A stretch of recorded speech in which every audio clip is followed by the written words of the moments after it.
যতদিন পর্যন্ত মুসলমান দুনিয়াতে বেঁচে থাকবে, আর ওর যদি নামাজ রোজায় ত্রুটিও থাকে, ওর যদি ইবাদত বندگিতে কমতিও থাকে, কিন্তু মুসলমান কুফরি শক্তির সামনে এত সহজে মাথা নত করতে পারবে না। এই আজও কুলাউড়ার মধ্যে যে মানুষগুলো ঠিকভাবে ইবাদত বندگি করে না, ওরাও যদি খবর পায় কোন কাফের বাহিনী এসেছে মসজিদ ভাঙার জন্য, কোন জালেম বাহিনী এসেছে মাদ্রাসা দখল করার জন্য, কেউ এসে নবীকে গালি দিচ্ছে, কেউ এসে আল্লাহর কোরআনের অবমাননা করেছে, আপনার কি ধারণা মুসলমানরা চুপ করে বসে থাকবে? আর এখানে মাদ্রাসার হুজুর লাগবে না রে ভাই, ওই যেই লোকগুলোর মাথার মধ্যে টুপি নাই, মুখের মধ্যে ঠিকমতো দাড়িও নাই, গায়ের মধ্যে হয়তো সুন্নতি জামাও নাই, এরাও দেখবেন রাজপথে কাফনের কাপড় গায়ে দিয়ে নেমে গেছে। এমনকি আজকে যদি বাংলাদেশে ঘোষণা দেওয়া হতো যে ফিলিস্তিনের জিহাদে বাংলাদেশ থেকে বাহিনী পাঠানো হবে, আজকে এই মুহূর্তেও যদি ঘোষণা দেওয়া হতো, আমি চোখ বন্ধ করে বলতে পারবো এই বাংলাদেশ থেকে অন্তত কয়েক কোটি মানুষ কাফনের কাপড় গায়ে দিয়ে সেই মুজাহিদ বাহিনীতে নিজেদের নাম লেখানোর জন্য চলে আসতো। এই যে মুসলমানের ভেতরে যে আগুন আছে, এটা ওরা ভালো করে জানে। আরে আগুন কমতে কমতে যতই কমুক, কিন্তু আগুন তো আগুনই। আরে বাঘের ঘরে তো বাঘই পয়দা হবে, আমরা তো বাঘের জাতি। ঘুমিয়ে যখন থাকি তখন শিয়ালও এসে রাজত্ব করতে পারে, একটু ভাব ধরতে পারে, কিন্তু ওরা জানে হুঙ্কার দিয়ে একবার যদি মুসলমান জেগে ওঠে, পৃথিবীর কোনো বাপের বেটা নাই মুসলমানকে দমিয়ে রাখতে পারে। কারণ মুসলমান লড়াই করে কি দিয়ে? মুসলমান পারমাণবিকের জোর দিয়ে লড়াই করে না, ক্ষেপণাস্ত্রের জোর দিয়ে লড়াই করে না, মুসলমান লড়াই করে আল্লাহর জোর দিয়ে। বদরে কি ছিল বলেন আমাকে? বদর তো বাহ্যিক বিবেচনায় দেখলে একটা সুইসাইড করার মতো অবস্থা, যে এখানে তো মরার জন্য গিয়েছে, বাঁচার তো সম্ভাবনাই নাই। কিন্তু সেই ময়দানে আল্লাহ 70টা কাফেরকে জাহান্নামে পাঠালেন, আর 70টাকে বন্দী করিয়া মুসলমানদের হাতে দিলেন। কিভাবে সম্ভব? আল্লাহ নিজে জবাব দিয়েছেন, ফালাম তাকতুলুহুম ওয়ালাকিন্নাল্লাহা কাতালাহুম। আরে তোমরা একটারও মারো নাই, মেরেছেন আল্লাহ নিজে। হে নবী, তুমি এক মুঠো ধুলো ছুঁড়ে মারলা, সবার চোখে গেল কিভাবে জানো? আসলে তুমি মারো নাই নবী, ওমা রামাইতা ইদ রামাইতা ওয়ালাকিন্নাল্লাহা রামা। আরে আসলে তুমি মারো নাই, হাত ব্যবহার হয়েছে তোমার, মেরেছেন আল্লাহ নিজে। ইন্নাল্লাহা হাররামা আলাল আরদি আন তাকুলা আজসাদাল আমবিয়া। আল্লাহ মাটির উপর হারাম করে দিয়েছেন, মাটি কখনো কোন নবীর দেহ মোবারক খেতে পারে না। বাক্য বুঝতে পারছেন? আল্লাহ হারাম করে দিয়েছেন মাটির জন্য। তার মানে শরীয়ত খালি আমার আপনার জন্য না, মাটির জন্য শরীয়ত আছে কিনা? আসমান জমিনের জন্য শরীয়ত আছে কিনা? পাখি পশু পাখির জন্য শরীয়ত আছে কিনা? শরীয়ত সব জিনিসের জন্য আছে। আজকাল তো নাউজুবিল্লাহ, আল্লাহ মাফ করুক, এমন নেতাও দেখা যায় সমাজে প্রকাশ্যে বলে আমরা শরীয়তের আইন মানি না, শরীয়তের আইন বিশ্বাস করি না। নাউজুবিল্লাহ মিন যালিক। অথচ আসমান জমিনের মধ্যে এমন কোন মাখলুক নাই, কোন বস্তু নাই যার জন্য শরীয়ত নাই। হ্যাঁ, শরীয়ত আলাদা আলাদা। গাছের শরীয়ত আর জিনের শরীয়ত এক না, পাখির শরীয়ত আর আমার শরীয়ত এক না। শরীয়তে পার্থক্য আছে। তো শরীয়ত মানেই হলো কার বিধান, কার আদেশ? আল্লাহর আদেশ। আল্লাহর আদেশ নাই এমন কোন জিনিস নাই। এমন কি মজার বিষয় হলো, আমাদের মধ্যে বহু মানুষ এমন থাকতে পারে যারা আল্লাহর বিধান ঠিকমতো জানেই না। আছে কি না? ফরজে আইন পরিমাণ এলেম তো নাই বাঙালি, কয়জন বাঙালির আছে? অথচ পর্যাপ্ত পরিমাণ এলেম শেখা খালি মোল্লা মুন্সির জন্য না, প্রতিটা মুসলমানের জন্য ফরজ। আরে আপনি কৃষক হন, ড্রাইভার হন, গরিব হন, ধনী হন, যেই হন না কেন, তলাবুল ইলমি ফারিদাতুন আলা কুল্লি মুসলিম। মৌলিক এলেম শেখা প্রতিটা মুসলমানের জন্য ফরজ। অথচ আমি গ্যারান্টি দিয়ে বলতে পারবো এই বাংলাদেশের অধিকাংশ মুসলমানের ফরজে আইন পরিমাণ এলেম নাই। আকীদার এলেমই তো ঠিক মতো নাই, বাকি হালাল হারাম রাখেন না, আকীদা বিশ্বাসের এলেমই তো ঠিক মতো নাই। অথচ নিজেদেরকে মুসলমান দাবি করে বসে আছে। কিন্তু এমন একটা মাখলুকও নাই যেই মাখলুকের তাকে দেওয়া শরীয়তের এলেম তার নাই। কুল্লুন ক্বাদ আলিমা সালাতাহু ওয়া তাসবিহা। কোরআন সাক্ষী, প্রতিটা জিনিস আল্লাহ তাকে যেই সালাত দিয়েছেন, সালাত মানে কি? সালাত মানে কি? নামাজ। আল্লাহ তার মানে নামাজ শুধু আমাদেরকে দেন নাই, আল্লাহ প্রতিটা বস্তুকে বিশেষ বিশেষ পদ্ধতির সালাত দিয়েছেন। প্রত্যেকে নিজেদের সালাত এবং নিজেদের তাসবিহ জেনে নিয়েছে। খালি জেনে নিয়ে শেষ না, ওয়া ইম মিন শাইইন ইল্লা ইউসাব্বিহু বিহামদিহি ওয়ালাকিন লা তাফকাহুনা তাসবিহাহুম। এমন একটা বস্তু নাই যেই বস্তু সেই আমল চালাচ্ছে না, আল্লাহর তাসবিহ নিয়মিত আদায় করছে না। এজন্য আল্লাহ মাফ করুক আমাকে, আপনাকে, সবাইকে। একটা শুয়োর, একটা কুত্তাও কিন্তু জাহান্নামে যাবে না। কিন্তু আমার আপনার মতো একজন দুজন না, 1000 2000 না, হাদিসে তো আছে প্রত্যেক 1000-এর মধ্যে 999 জন জাহান্নামে যাবে। কি নাউজুবিল্লাহ বলবেন না? প্রত্যেক হাজারের মধ্যে কয়জন যাবে জাহান্নামে? মাত্র 999 জন। আর জান্নাতে যাবে কয়জন? একজন। অনেক বেশি। জান্নাতে যাবে একজন আর জাহান্নামে যাবে 999 জন। অথচ শুয়োর জাতির মধ্যে কয়টা জাহান্নামে যাবে আমাকে বলেন? কুকুর জাতির মধ্যে কয়টা জাহান্নামে যাবে আমাকে বলেন? হ্যাঁ, ওদের জন্য জান্নাতও নাই, ঠিক আছে, কিন্তু ওদের জন্য জাহান্নামও তো নাই। এজন্য আমাদের এমন বুজুর্গও ছিলেন, তাকে যদি কেউ কুকুরের সন্তান বলেও গালি দিত, রাগ করতেন না। কেন? তিনি জবাব দিতেন, আরে ও যে আমাকে গালি দিয়েছে, আল্লাহ যদি দয়া করে মায়া করে আমাকে জান্নাত দিয়ে দেয়, ওর গালিতে আমার কোনো ক্ষতি হবে না, উল্টো উপকার হবে। কিন্তু আল্লাহ মাফ করুক, আল্লাহ যদি আমাকে জাহান্নামে ফেলে দেয়, সে তো আমাকে কমই বলেছে, কারণ কুকুর তো জাহান্নামে যাবে না, আমি তো এর চাইতেও নিকৃষ্ট হয়ে যাব। এজন্য আল্লাহ রাব্বুল আলামিন জাহান্নামীদের ব্যাপারে কোরআনে বলেছেন, ইন্না শাররাদ দাওয়াবি ইনদাল্লাহ আসুম্মুল বুকমুল্লাযীনা লা ইয়াকিলুন। আল্লাহর নিকটে সবচাইতে নিকৃষ্ট জন্তু, নিকৃষ্ট জানোয়ার হলো তারা যাদের কানগুলো বধির, যারা বোবা, যাদের ভেতরে হকের ব্যাপারে কোনো বুঝ কাজ করে না। উলাইকা হুম শাররুল বারিয়া, সূরা বাইনার মধ্যেও জানিয়েছেন এরা হলো সৃষ্টি জগতের সবচাইতে নিকৃষ্ট, শুয়োরের চাইতেও নিকৃষ্ট, কুকুরের চাইতেও নিকৃষ্ট। আল্লাহ আমাদেরকে সেই নিকৃষ্ট হওয়া থেকে হেফাজত করুন। এজন্য দেখেন না, আবু বকর রাদিয়াল্লাহু আনহু আফসোস করে বলতেন, হায় আমি যদি একটা পাতা হতাম যাকে গরু ছাগলে সে খেয়ে ফেলতো, শেষ হয়ে যেতাম। হ্যাঁ, আমি যদি মাটি হতাম। কিন্তু আল্লাহ তো আমাকে মানুষ বানিয়েছেন, একদিকে তো আশাও লাগে আর একদিকে ভয়ও তো লাগে। কোন কোন সাহাবী এমনও তো বলেছেন, একদিকে আশাও জাগে, আল্লাহ যদি মাত্র একটা লোককেও জান্নাতে দেয়, আশা জাগে যে মনে হয় সেই লোকটা আমিই হব। আবার যদি আল্লাহ একটা লোককেও জাহান্নামে ফেলে, বড় ভয় লাগে, সেই লোকটা না জানি আমিই হব। হ্যাঁ, 1000-এর মধ্যে 999 জন জাহান্নামী, এটা থেকে আবার বেশি ভয় পাওয়ার দরকার নাই। কেন? এই সংখ্যাটা পূরণ হবে ইয়াজুজ মাজুজের দ্বারা। কিয়ামতের আগে এমন এক বাহিনী আসবে, ইয়ামুজ বাদুহুম ফি বাদ, ওরা এত বেশি এত বেশি এত বেশি সংখ্যায় হবে, প্রথম দল গিয়ে সাগরে মুখ দিবে। কেন? সাগরের পানি কিন্তু খাওয়ার পানি না। সাগরের পানিকে খাওয়া যায় নাকি? লবণাক্ত, নোনা পানি। কিন্তু অন্য পানি তো ওগুলো আগেই শেষ। ওই সাগর যখন পাবে, এত মানুষ সাগরে পানি খাওয়ার জন্য মুখ দিবে। প্রথম বাহিনী পানি খেয়ে শেষ করবে, পরের বাহিনী এসে পেরেশান, হায় রে খাওয়ার পানি পাবো কোথায়? এত বিপুল পরিমাণ এক বাহিনী আল্লাহ রেডি করে রেখেছেন কিয়ামতের আগে। এমনকি নবী ঈসা আলাইহিস সালাম এসে দাজ্জালকে তো হত্যা করবেন, কিন্তু ইয়াজুজ মাহজুজের মোকাবেলা তিনিও করবেন না, করতে পারবেন না। আল্লাহ তাকে আদেশ দিবেন, সমস্ত মুসলমানদেরকে নিয়ে পাহাড়ের চিপায় গিয়ে লুকান। এরপর আল্লাহ গাইবি আযাব দিয়ে ওদেরকে ধ্বংস করবেন। তো ওই যে ইয়াজুজ মাহজুজকে ঘনহারে জাহান্নামে ফেলা হবে, ওদেরকে দিয়েই এই সংখ্যাটা অধিকাংশ পূরণ হবে। না হলে আমাদের মধ্যে যদি 999 জন জাহান্নামী হতো আর একজন জান্নাতি, তাহলে তো রাতে ঘুমানোই হারাম হয়ে যাওয়া দরকার ছিল আমাদের। এই পেরেশানিতেই তো দিন শেষ হতো, না জানি আমার নাম কোথায় গিয়ে ওঠে। আল্লাহ মাফ করুন। তবে আর একটা মজার বিষয় আছে, যে জান্নাতে তো আমরা সবাই যাব ইনশাআল্লাহ। ইনশাআল্লাহ বলেন, সবাই যাব ইনশাআল্লাহ। এর মধ্যে আমাকে বলেন দেখি, পুরুষ বেশি যাবে নাকি নারী বেশি যাবে? সাধারণ না জবাব দেন, আলেম উলামারা না। পুরুষ বেশি যাবে না নারী বেশি যাবে? কিভাবে? এই প্রশ্নটা করা হয়েছিল, এর জবাব বহুভাবেই দেওয়া যায়।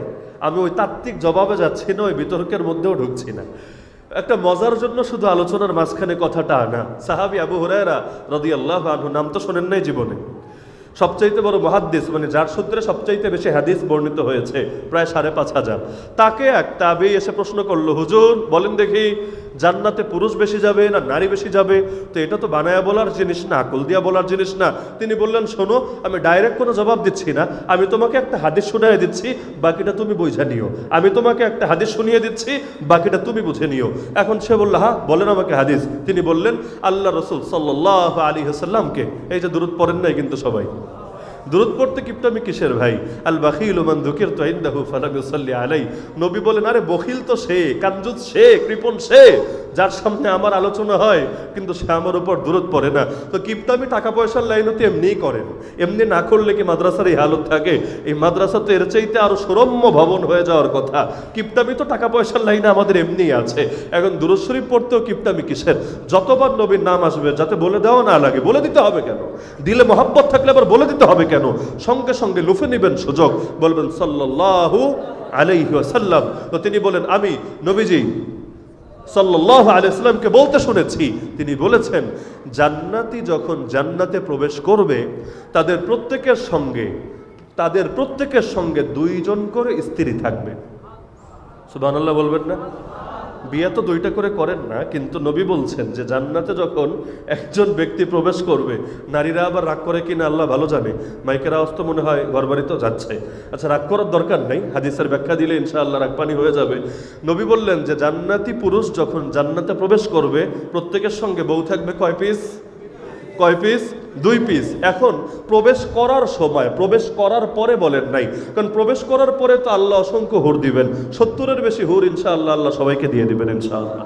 এটা হলো সর্বনিম্ন, বেশি তো আল্লাহই ভালো জানেন। এই হুর আল্লাহ রেডি করে রেখেছেন, আগামী দিনে রেডি করবেন তা না, বধূ রেডি, খালি মরাটা বাকি, তাই মিলন হচ্ছে না। কোন নারীর পেছনে ঘুরে ঘুরে তিলে তিলে নিজেকে শেষ করছেন? এই যে হারাম রিলেশনে যারা আছে, একটাবার যদি চিন্তা করে এই পচা গান্ধা নষ্টা ভুষ্টার পেছনে ছুটে ছুটে আমি নিজেকে শেষ করছি, যৌবনকে শেষ করছি, নিজেকে তিলে তিলে ধ্বংসের দিকে ঠেলে দিচ্ছি, এমনকি অনেকে তো সুইসাইড পর্যন্ত করে। মানে মাথার মধ্যে যে কয় কেজি গোবর আছে আল্লাহ ভালো জানে। একদিকে হারাম রিলেশনে আছে আবার গিয়ে সুইসাইড পর্যন্ত করে। মানে ভাবটা এমন, মরতে দেরি, কষ্ট শেষ হতে দেরি না, কিন্তু বলদে জানে না মরতে দেরি, মায়ের শুরু হতে দেরি না। আসল কষ্ট আর দেখেছে কি দুনিয়ায়? আরে দুনিয়ার সবচাইতে বেশি কষ্টে যে থাকে, সবচাইতে বেশি, কিয়ামতের দিন ওই লোকটাকে একটু জান্নাতে ঘুরিয়ে আনার পর আল্লাহ জিজ্ঞাসা করবে, কিরে বান্দা, তুই নাকি জীবনে সবচাইতে বেশি কষ্টে ছিলি? সে বলবে, আল্লাহ কষ্ট কি জিনিস আমার তো মনেই নাই। আবার দুনিয়া সবচাইতে বড় সুখী যে আল্লাহ জাহান্নাম থেকে একটু ঘুরিয়ে আনবেন, তারপর বলবে, কিরে তুই নাকি দুনিয়ার সবচাইতে বড় সুখী ছিলি? সে বলবে, আল্লাহ সুখ কি জিনিস, সুখ কি জিনিস আমি তো চিনি না, আমি তো বুঝি না, সুখ বলতে কিছু আছে নাকি? মানে সব ভুলে যাবে। দুনিয়ার কষ্ট তো কোনো কষ্টই না। ভাবটা এমন, মরতে দেরি, কষ্ট থেকে মনে মুক্তি পেতে দেরি না, অথচ সুইসাইড করলে কি কষ্ট কমে না বাড়ে? আসল কষ্ট তো শুরু হয়। তাহলে এই পচাগান্ধা নারীর পেছনে ছুটে ছুটে যারা নিজেদেরকে শেষ করছে, একটাবার যদি চিন্তা করতো, আরে আল্লাহ রাব্বুল আলামিন আমার জন্য জান্নাতে সেই পবিত্রা নারীদেরকে সৃষ্টি করে, রেডি করে, সজ্জিত করে রেখে দিয়েছেন, এমনকি তারা আপনাদেরকে নিয়মিত পর্যবেক্ষণ করছেন। পর্যবেক্ষণ করা বুঝেন? বউয়ের কাছে যদি আপনার ফেসবুকের পাসওয়ার্ড থাকে, আপনার যেভাবে ফেসবুক ব্যবহার করবেন, আর যদি পাসওয়ার্ড না থাকে আপনার ব্যবহার পদ্ধতি তো একরকম হবে না। পাসওয়ার্ড থাকলে কার রিকোয়েস্ট অ্যাকসেপ্ট করবেন, কাকে মেসেজ করবেন, সব তো চিন্তা ফিকির করে। কেন? কিরামান কাতিবিন খালি কাঁধে না, ঘরেও আছে। সেও যেহেতু নিয়মিত মনিটরিং করছে, সুতরাং সাবধানে চলতে হবে। বাপ যদি আপনার পাশে বসে থাকে, যে কোনো দিকে কিন্তু চোখ টোক যায় না, একটু রয়েস হয়ে যায়। কেন? আরে বাপ দেখলে মানিজ্জত কিছু থাকবে। বাপ বলবে, নাক টিপলে এখনো দুধ বের হয়, তোর মধ্যেও শয়তান এসে ভর করেছে, মানিজ্জত একটা ব্যাপার স্যাপার তো থাকে।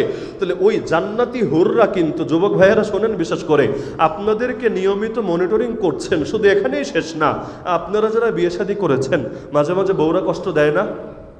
মানুষ তো দিতেই পারে, যত বড় পীরসাব হন। আপনি মুরিদের কাছে বড় পীরসাব, বউয়ের কাছে তো আর বড় পীরসাব না, তো কষ্ট তো আপনিও ঘরে টুকটাক পান, পাওয়াটা অস্বাভাবিক ব্যাপার না। হাদিসের মধ্যে আছে, ওই রকম কোনো অবাধ্য নারী যদি কোনো নেককার পুরুষকে কষ্ট দেয় সাংসারিকভাবে, জান্নাতি হুর সেই নারীকে ধমক দেয়। যদিও শোনা যায় না, আরে শুনলে কি আমার নবী সত্য বলেন না মিথ্যা বলেন? নিজের কান দিয়ে শুনলে যতটা বিশ্বাস করতাম, নবীর হাদিস থেকে যখন জেনেছি, আল্লাহর কসম এর চাইতেও বেশি বিশ্বাস করি। নবীজি বলেন, ওই জান্নাতি হুর সেই নারীকে, সেই স্ত্রীকে ধমক দিয়ে বলে, আরে আল্লাহর দুশমন, তুই তাকে কষ্ট দিস না, ফাইন্নামা হুয়া দাখিলুন আলাইক ইউশিকু আন ইউফারিকাকি ইলাইনা। আরে সে তো তোর কাছে কয়েকদিনের মেহমান মাত্র, শীঘ্রই সে তোকে ছেড়ে চলে আসবে আমাদের কাছে।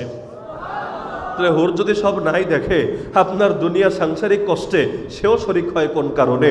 অবশ্যই পর্যবেক্ষণ করছে। হাদিসের মধ্যে আছে, মানুষ যখন নামাজের কাতারে দাঁড়ায় অথবা জিহাদের কাতারে দাঁড়ায়, জিহাদের কাতারে তো আপনারা আর দাঁড়ান না, তবে নামাজের কাতারে তো কমাস কম দাঁড়ান, হাদিসে আছে, তখন জান্নাতি হুররা খুব আবেগের সাথে তাদের দিকে তাকিয়ে থাকে এবং আল্লাহর কাছে দোয়া করতে থাকে, হে আল্লাহ তাদেরকে ইস্তিকামত দান করেন, মজবুতি দান করেন, হিম্মত দান করেন, সবর দান করেন, ইখলাস দান করেন, খুশু দান করেন, দোয়া করতে থাকে। যদি তারা সরে যায়, নামাজ থেকে তো সরার রেওয়াজ কম, কিন্তু জিহাদ থেকে তো ভাগে, জিহাদ থেকে তো পালায়, তখন তারা লজ্জায় মুখ ঢেকে ফেলে এবং তারা আল্লাহর কাছে বলতে থাকে, আল্লাহ ওকে মাহরুম কইরেন না, ওকে বরবাদ কইরেন না, ওকে বিতাড়িত কইরেন না। তাহলে এভাবে আল্লাহ রাব্বুল আলামিন সকলের জন্য হুর রেডি করে রেখেছেন, যারা নিয়মিত আপনাদেরকে পর্যবেক্ষণ করছেন। সুবহানাল্লাহ। এখন এটা তো হলো জান্নাতে ঢোকার পরের ধাপ। কিন্তু নবীজি বলছেন জান্নাতে যখন ঢুকবে, ঢোকে নাই এখনো, জান্নাতে ঢুকবে পুলসিরাত পাড়ি দিয়ে, ওই সময় প্রত্যেকের সঙ্গে স্ত্রী থাকবে কয়টা? আরে বলেন না কয়টা? দুইটা। এখন বলবেন বিয়ে করলাম একটা, অনেকে তো করেই নাই, মিসকিন এখনো কপালে জোটে নাই, তো এখন হুজুর দুইটা বউ আসবে কোত্থেকে? এখন বাকিটা কি মেড ইন চায়না না মেড ইন জাপান? এটা কি রেডিমেড আল্লাহ বানায় সেখানে দিয়ে দিবে? না, টেনশনের কিছু নাই। দুনিয়াতে বাস্তবেই পুরুষের চাইতে নারীর সংখ্যা বেশি, এটা জানেন কি না আপনারা? বাংলাদেশেও কিন্তু পুরুষের চাইতে নারীর সংখ্যা বেশি। এমনকি ভোটার এই যে ইসলামী দলগুলো ভোটে যে ডাব্বা মারে, এর বড় একটা কারণ কিন্তু এটাও, পুরুষদেরকে তো বয়ান নসিহত করে মোটামুটি তাদেরকে মোটিভেট করে, তাদের ভোটটা অনেক সময় পেয়ে যায়, কিন্তু নারীদের পেছনে মেহনত তো কম হয়, ওদের ভোটটা এদিক সেদিক এগুলো চলে যায়। এজন্য দেখবেন ওই কাফের মুশরিকরা নারীদেরকে টার্গেট করে। এই যে সমিতি, এই যে এনজিও, এই যে ঘরে ঘরে সুদ, এই যে ঋণ, এগুলো আপনাদেরকে এসে তাশকিল করে না মহিলাদেরকে তাশকিল করে? এই যে জন্ম নিয়ন্ত্রণ, নাউযুবিল্লাহি মিন যালিক, জন্ম নিয়ন্ত্রণ, নবী বলেছেন বিয়ে করলেও এমন নারীকে বিয়ে করবা যার মধ্যে দুই গুণ থাকে, স্বামীকে অনেক মহব্বত করে এবং সে অধিক পরিমাণ সন্তান জন্মদান করতে পারে। এখন বিয়ের আগে বুঝবেন কিভাবে যে মহব্বত কম করবে না বেশি করবে, আবার সন্তান কেমন জন্ম দিবে, এটা বিয়ের আগে তো আপনি এটা আইডিয়া করবেন কিভাবে? এটা আইডিয়া করবেন বংশের অন্যদেরকে দেখে। আইডিয়া 100 থেকে 100 মিলবে জরুরি না, কিন্তু বংশের একটা প্রভাব মানুষের থাকে। এজন্য বাংলায় একটা কথা বলে, ব্যবহারে বংশের পরিচয়, ব্যবহারে দলের পরিচয়, ব্যবহারে সম্প্রদায়ের পরিচয়, এক ব্যবহারের মধ্যে অনেক কিছুর পরিচয় পাওয়া যায়। তো এখন ওই যে নবী বললেন যে বিয়ে করলেও এই নারীকে কেন করবা? কারণ আমি নবী, উম্মত বেশি হলে গর্ব করব কিয়ামতের দিন তোমাদেরকে নিয়ে। ফাইন্নী মুকাসিরুম বিকুমুল উমাম, নবী চান আপনাকে নিয়ে গর্ব করতে, আপনি চান নবীর গর্বকে ঠেকিয়ে দিতে। আপনার ঘরে যদি আগের মুরব্বীরা যেমন আছে, এখানে অনেকে জিজ্ঞেস করবেন মুরব্বী বাচ্চা কাচ্চা কয়টা? বলবে হুজুর আল্লাহর দয়ায় 17টা, 14টা, 10টা। বিয়ে শাদী কয়টা? না হুজুর একটাই, মাশাআল্লাহ, একটা দিয়ে 7টা। এরকম আছে বহুত। আমার নিজের ড্রাইভার যে, তার মাশাআল্লাহ 8টা, বেশি না, বয়সও বেশি হয় না, এখনো 40 হতে 6 মাস বাকি আছে, কিন্তু এর মধ্যে বউ একটাই, কিন্তু বাচ্চা কাচ্চা আছে 8টা। তাহলে এইটা তো বেশি দিন আগের লোকের কথা না। আরো মুরব্বী যারা আছে অনেকের আলহামদুলিল্লাহ আল্লাহ ঘর ভরা সন্তান দেন নাই, দিয়েছেন। তাহলে নবী কিয়ামতের দিন যে গর্ব করবেন, এই মুরব্বী নবীর গর্বে অংশীদার হয়েছেন, নবীর গর্বে সহযোগী হয়েছেন। কপাল। আর বিয়ে হয়ে গেছে 10 বছর, বাচ্চা কয়টা? হুজুর মাত্র তো বিয়ে করলাম, সেই দিন একটু টাইম দেন না, লাইফটাকে আগে এনজয় করে নেই, বাচ্চা নিলে তো প্যারা ঝামেলা, কিছু টাইম যাক। এরপর 20 বছর হয়েছে, কয়টা? হুজুর একটাই সামলাতে পারি না, আবার 2টা। আবার এখন তো স্লোগান বানিয়েছে 2টি সন্তানের বেশি নয়, একটি হলে ভালো হয়। কার ভালো হয়? কার? আল্লাহ তো বলেন নাই আল্লাহর ভালো হয়, নবী তো বলেন নাই নবীর ভালো হয়, তো ভালো কার হয়? কার? মুসলমানেরও ভালো হবে না। কারণ এমন দেশও আছে যেখানে এখন পুরস্কার ঘোষণা করেছে, যেমন চীন পুরস্কার ঘোষণা করেছে বাচ্চা নেওয়ার উপরে। কেন? কারণ আগে এক সন্তান নীতি ছিল তাদের, সন্তান একের বেশি নিতে পারবা না, একটাই নিতে হবে। আর এই আইনের কারণে মানুষ আগেই চেষ্টা করতো ছেলে নিবে ছেলে, কারণ একটাই যেহেতু নিতে পারবে, 2টা নিলে জেলে যাওয়া লাগবে, তাহলে ওই মেয়ে নেওয়ার কি দরকার? ছেলে যেহেতু বংশের বাতি জ্বালাবে, আবার কামাই করে খাওয়াবে, ছেলে নেই তো। এখন এসে দেখে দেশে মেয়ের আকাল পড়ে গেছে, আসলেই মেয়ের সংখ্যা কমে গেছে, সমকামিতা বেড়ে গেছে। এমনকি এই যে জিনজিয়াং, উইঘুরের মুসলমানদেরকে নির্যাতন করছে, এর অন্যতম একটা কারণ এটাও, তাদের নারীদেরকে ধরে জোরপূর্বক, ওদের আইনে এটা, উইঘুর মুসলিম নারীদেরকে এই চীনের বৌদ্ধরা জোর করে বিয়ে করতে পারবে, কেউ যদি বাধা দেয় তাকে জেলে যেতে হবে। যেই বৌদ্ধ যুবকের, যেই উইঘুর মুসলিম মেয়ে পছন্দ হবে তাকে বিয়ে করতে হবেই হবে, এখানে তার মতের 1 পয়সা দামও থাকবে না। তো এই যে কাজগুলো চীনে হচ্ছে, কেন? দেখে দেশে বুড়া বেড়ে যাচ্ছে, জোয়ান কমে গেছে, বাচ্চা কম নেওয়ার কারণে একটা প্রজন্মের মধ্যেই ঘাটতি দেখা দিয়েছে। কিন্তু আলহামদুলিল্লাহ সুম্মা আলহামদুলিল্লাহ, মুসলমান এখনো পর্যন্ত অধিকাংশ মানুষ সন্তান বেশি নেওয়ার কারণে, এই যে আমি যদি আজকের বাংলাদেশের কথা বলি, আজকের বাংলাদেশের সবচাইতে বড় জনগোষ্ঠীর নাম হলো তরুণ। বাংলাদেশে যত বুড়া আছে, যত বাচ্চা আছে, এর চাইতে সংখ্যায় এখনের বাংলাদেশে সবচাইতে বেশি সংখ্যায় কারা? তরুণরা। এজন্য তারুণ্যের বাংলাদেশ, তরুণরা আন্দোলন করেও কত কিছু করে ফেলছে। এই তরুণদের উপর পুরো বাংলাদেশটা এখন টিকে আছে, এবং তারা চাইলে পুরো বাংলাদেশের মোড় ঘুরিয়ে দিতে পারে। তারা চাইলে আল্লাহর নুসরত থাকলে এই বাংলাদেশকে ইসলামের বাংলাদেশও বানিয়ে ফেলতে পারে। এই তরুণের তো দরকার আছে। এমনকি গবেষণায় আছে, সারা দুনিয়াতে যত ধর্ম আছে, যত ধর্ম, এর মধ্যে এখন সবচাইতে বেশি যেই ধর্মের লোক আছে সেই ধর্মের নাম হলো খ্রিস্টান। খ্রিস্টানের সংখ্যা হলো 220 কোটির মতো, 220 কোটির মতো। 2 নম্বরেই আছে মুসলমান। কয়েক বছর আগে ওরা 2 নম্বর ছিল না, আরো পরে ছিল, কিন্তু এখন 2 নম্বরে আছে, যারা 200 কোটি অতিক্রম করেছে আলহামদুলিল্লাহ। এবং গবেষকরা বলছে যে হারে মুসলমান বাড়ছে, মুসলমান দুইভাবে বাড়ে। এক তো যারা বাচ্চা কাচ্চা পয়দা হয় এগুলোও মুসলমান, আর দাওয়াতের বরকতে আলহামদুলিল্লাহ অনেক অমুসলিম মুসলমান হয়।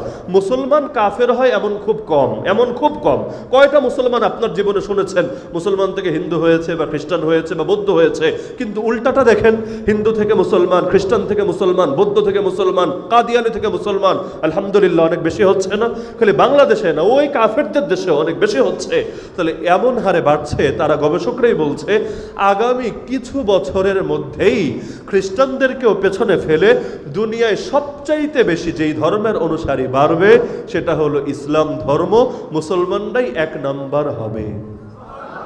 এমনকি অনেক দেশ, এই যেমন লন্ডনের কথাও যদি ধরেন, এই ইংল্যান্ডে তারা বলছে যে লন্ডন শহরেও আশঙ্কা আছে মুসলমানের সংখ্যা সবচাইতে বেশি হয়ে যাবে আগামী কিছু বছরের মধ্যে। তাহলে এটা কি আমাদের জন্য খারাপ সংবাদ না ভালো সংবাদ? কাফেররা তো চায় আমরা কম হই, কাফেররা চায় আমরা কম হই, এজন্য ষড়যন্ত্র করে সিজারও করে। কিছু সিজার ন্যাচারাল, কিছু সিজার হলো ষড়যন্ত্রের ফল। এই ষড়যন্ত্র অনেক কারণে হয়। একটা কারণ হলো ডাক্তারদের লাভ। নর্মাল ডেলিভারি করলে ডাক্তারের কয় টাকা পাবে, আর যদি একটা সিজার করতে পারে কয় টাকা পাবে? মাসে যদি 10টা সিজারও করে কোনো গাইনি ডাক্তার, আর কি লাগে, ওর তো এটা দিয়ে বিশাল ছক্কা হয়ে যাবে। একটা কারণ হলো এটা। কিন্তু এগুলোর গভীরে গভীরে একটা কারণ আছে। একেবারে টিকায় বলেন, ওষুধে বলেন, অনেক কিছুতে পর্যন্ত ওরা এমন উপাদান মিশ্রিত করছে যার কারণে মুসলমানদের জন্মহার কমে, মুসলমানদের জন্মহার কমে। কারণ ওরা জানে যতদিন পর্যন্ত মুসলমান দুনিয়াতে বেঁচে থাকবে, আর ওর যদি নামাজ রোজায় ত্রুটিও থাকে, ওর যদি ইবাদত বندگিতে কমতিও থাকে, কিন্তু মুসলমান কুফরি শক্তির সামনে এত সহজে মাথা নত করতে পারবে না। এই আজও কুলাউড়ার মধ্যে যে মানুষগুলো ঠিকভাবে ইবাদত বندگি করে না, ওরাও যদি খবর পায় কোন কাফের বাহিনী এসেছে মসজিদ ভাঙার জন্য, কোন জালেম বাহিনী এসেছে মাদ্রাসা দখল করার জন্য, কেউ এসে নবীকে গালি দিচ্ছে, কেউ এসে আল্লাহর কোরআনের অবমাননা করেছে, আপনার কি ধারণা মুসলমানরা চুপ করে বসে থাকবে? আর এখানে মাদ্রাসার হুজুর লাগবে না রে ভাই। ওই যেই লোকগুলোর মাথার মধ্যে টুপি নাই, মুখের মধ্যে ঠিকমতো দাড়িও নাই, গায়ের মধ্যে হয়তো সুন্নতি জামাও নাই, এরাও দেখবেন রাজপথে কাফনের কাপড় গায়ে দিয়ে নেমে গেছে। এমনকি আজকে যদি বাংলাদেশে ঘোষণা দেওয়া হতো যে ফিলিস্তিনের জিহাদে বাংলাদেশ থেকে বাহিনী পাঠানো হবে, আজকে এই মুহূর্তেও যদি ঘোষণা দেওয়া হতো, আমি চোখ বন্ধ করে বলতে পারবো এই বাংলাদেশ থেকে অন্তত কয়েক কোটি মানুষ কাফনের কাপড় গায়ে দিয়ে সেই মুজাহিদ বাহিনীতে নিজেদের নাম লেখানোর জন্য চলে আসতো। এই যে মুসলমানের ভেতরে যে আগুন আছে এটা ওরা ভালো করে জানে। আরে আগুন কমতে কমতে যতই কমুক, কিন্তু আগুন তো আগুনই। আরে বাঘের ঘরে তো বাঘই পয়দা হবে, আমরা তো বাঘের জাতি। ঘুমিয়ে যখন থাকি তখন শিয়ালও এসে রাজত্ব করতে পারে, একটু ভাব ধরতে পারে, কিন্তু ওরা জানে হুঙ্কার দিয়ে একবার যদি মুসলমান জেগে ওঠে, পৃথিবীর কোনো বাপের বেটা নাই মুসলমানকে দমিয়ে রাখতে পারে। কারণ মুসলমান লড়াই করে কি দিয়ে? মুসলমান পারমাণবিকের জোর দিয়ে লড়াই করে না, ক্ষেপণাস্ত্রের জোর দিয়ে লড়াই করে না। মুসলমান লড়াই করে আল্লাহর জোর দিয়ে। বদরে কি ছিল বলেন আমাকে? বদর তো বাহ্যিক বিবেচনায় দেখলে একটা সুইসাইড করার মতো অবস্থা, যে এখানে তো মরার জন্য গিয়েছে, বাঁচার তো সম্ভাবনাই নাই। কিন্তু সেই ময়দানে আল্লাহ 70টা কাফেরকে জাহান্নামে পাঠালেন, আর 70টাকে বন্দী করিয়া মুসলমানদের হাতে দিলেন। কিভাবে সম্ভব? আল্লাহ নিজে জবাব দিয়েছেন, ফালাম তাকতুলুহুম ওয়ালাকিন্নাল্লাহ কাতালাহুম। আরে তোমরা একটারও মারো নাই, মেরেছেন আল্লাহ নিজে। হে নবী, তুমি এক মুঠো ধুলো ছুঁড়ে মারলা, সবার চোখে গেল কিভাবে জানো? আসলে তুমি মারো নাই নবী, ওমা রামাইতা ইদ রামাইতা ওয়ালাকিন্নাল্লাহ রামা। আরে আসলে তুমি মারো নাই, হাত ব্যবহার হয়েছে তোমার, মেরেছেন আল্লাহ নিজে। এমনকি মুসলমানদের জন্য সবচেয়ে কঠিন ছিল তাবুকের যুদ্ধ, বা আরো অন্য একটা যুদ্ধের মধ্যে হলো খন্দকের যুদ্ধ। এই খন্দকের যুদ্ধটা ছিল এমন, সম্মিলিত বাহিনী এসেছে। সম্মিলিত বুঝেন, এক বাহিনী আসলে না তো এক বাহিনীর সাথে লড়াই করবেন, শেষ এক। কিন্তু এখন 10 জাতি এসে হাজির, 10 বাহিনী এসে হাজির, আপনি একা, তো এই লড়াইটা জটিল হবে না? অবশ্যই জটিল। সবাই এসে ঘেরাও করার মতো অবস্থা। এখন কি হবে? এই যুদ্ধে আল্লাহর নবী ক্ষুধার জ্বালায় পেটে পাথর বেঁধেছিলেন। আল্লাহর নবী সেই গর্ত বানিয়েছিলেন বিশাল করে সালমান ফারসি রাদিয়াল্লাহু আনহুর পরামর্শ অনুসারে। এখন যখন বিশাল বাহিনী আসলো, মুনাফিকরা তো সেই খুশি। মুনাফিকরা বলল এইবার শেষ, এইবার শেষ, নবীর চ্যাপ্টার ক্লোজ, সাহাবীদের চ্যাপ্টার ক্লোজ। যদি হায়াতে বেঁচেও যায় মদিনায় সমস্যা নাই, আমরা বের করে দেব। ওরা ভেবেছে এখন ওদের সুদিন এসেছে, মুসলমানদের দুর্দিন এসেছে, ওই বিগত সময়ের মতো আর কি। আলেমদেরকে সবাইকে নিয়ে যখন জেলে ভরেছে না, নাস্তিকরা কি খুশি। বাংলাদেশ তো এবার ওদেরই হয়ে গেছে, আর ঠেকায় কে, আর ঠেকায় কে? কথা বলার মতো মৌলবী যারা আছে হয়তো জেলে, না হলে আত্মগোপনে। মনে নয় 2021-এর কথা, নরেন্দ্র মোদীর সঙ্গে বেয়াদবি করার পর এই বেয়াদবি কি আর সহ্য করা যায়? বেয়াদবির সাজা তো দিতেই হয়। ব্যাস, এর আগের বছর আন্দোলন হলো ভাস্কর্যের বিরুদ্ধে, ওই সময় একজন হুজুরেও জেলে ভরে নাই। ভাস্কর্যের বিরুদ্ধে আন্দোলন, কিন্তু একজন হুজুরেও জেলে ভরে নাই। কিন্তু এইবার ইন্ডিয়ার মেহমানের বিরুদ্ধে আন্দোলন, এইবার আর একজনকেও বাকি রাখে নাই। বা সবাইরা যখন জেলে ভরলো, নাস্তিকরা এত খুশি, এত খুশি, এখন আর আমাদের ঠেকায় কে? কিন্তু আপনারা কি দেখলেন? দিন শেষে বিজয় নাস্তিকদের হয়েছে না দিনদারদের হয়েছে? কারণ দিনদারদের সঙ্গে কে আছে? উহুদের যুদ্ধে মুসলমানরা যখন প্রথমে তো জয়ী হয়ে গিয়েছিল, কিন্তু নবীর কথা না শুনলে যা হয়, আমরাও তো বিজয়ী জাতি ছিলাম, আজকে নাই কেন? নবীর কথা না শোনার কারণেই তো উহুদের যুদ্ধেও নবীর কথা না শোনার কারণে বিজয়ের পরও আবার খালেদ বিন ওয়ালিদ তখনও মুসলমান হন নাই, কাফেরদের পক্ষে অ্যাটাক করে দিলেন, বিশাল লড়াই হলো, আল্লাহর নবীর দান্দান মোবারক শহীদ হলো, নবীর আপন চাচার বুক চিরে কলিজাটাও বের করে চিবিয়ে খেয়ে ফেললো। এত ভয়াবহ ট্র্যাজেডি হতে লাগলো। এর মধ্যে যখন যুদ্ধ শেষ, কাফেররা খুশি, জিতেই তো গিয়েছি। আল্লাহ রসুল সাল্লাল্লাহু আলাইহি ওয়াসাল্লাম, আবু বকর রাদিয়াল্লাহু আনহু, ওমর রাদিয়াল্লাহু আনহু, এরকম সাহাবীরা একটা পাহাড়ের আড়ালে আছেন। কারণ আপাতত যুদ্ধ করার মতো অবস্থা নাই, সবাই আহত। অবশেষে সবাইকে নিয়ে আবার প্রস্তুত হয়ে এরপর লড়াই করতে হবে। আল্লাহর নবী আড়ালে। এখন আবু সুফিয়ান, আবু জাহাল মরার পর যে নেতা হয়েছিল, আবু সুফিয়ান খুঁজে বেড়াচ্ছে, কিরে কই দেখি না কেন।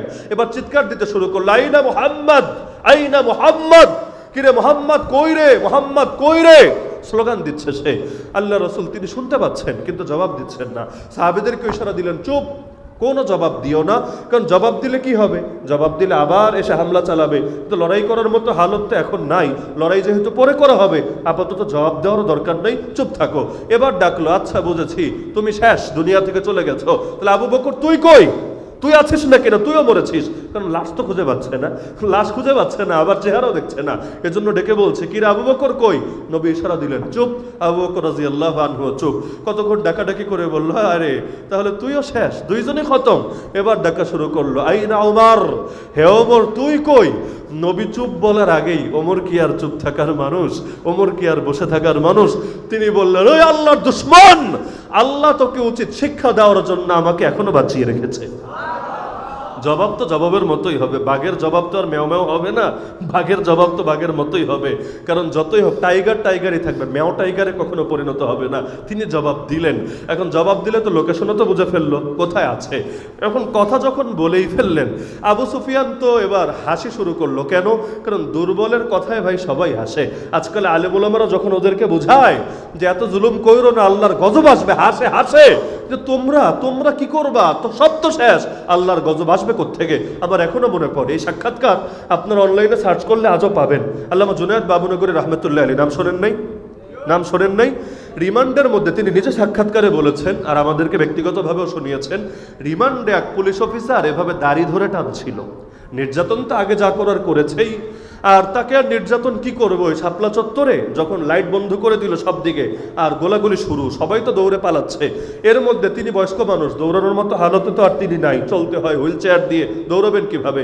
তো দৌড়ের ধাক্কায় তিনি নিচে পড়ে গিয়েছেন। পড়ার পর তিনি নিজে আমাদেরকে শুনিয়েছেন যে পিঠের উপর এত বেশি পাড়া লাগছিল, কারণ দৌড়ে যাচ্ছে সবাই, আর লাইট যেহেতু বন্ধ, পাড়ায় কে পড়ছে, কার গায়ে পা লাগছে, এগুলো দেখার টাইম কোথায়? তো তিনি বলেন, কতবার যে কালেমা পড়েছে বাবা হিসাব নাই, ধরে নিয়েছি ওই দিন ওইখানেই শেষ, আর মনে হয় উঠতে পারবো না, কারণ এত আঘাত সওয়ার মতো অবস্থা আমার ছিল না। আর যখন ট্রাকে ছিলেন ওই সময়ও তিনি শুনিয়েছেন যে একটা গুলি তো আমার এই কানের লতির নিচ দিয়ে চলে গিয়েছে, আমি ভেবেছিলাম ভেবেছিলাম এটাতে আমি শেষ হয়ে যাব, কিন্তু আল্লাহ হেফাজত করেছেন। এমনকি ওই পুলিশরাও পরবর্তীতে স্বীকার করেছে যে ওই দিন তাদের উপর আদেশে ছিল, তারা তাকে লক্ষ্য করে গুলিও চালিয়েছিল, কিন্তু আল্লাহ জানে বাঁচিয়েছে। বাংলায় বলে না, রাখে আল্লাহ।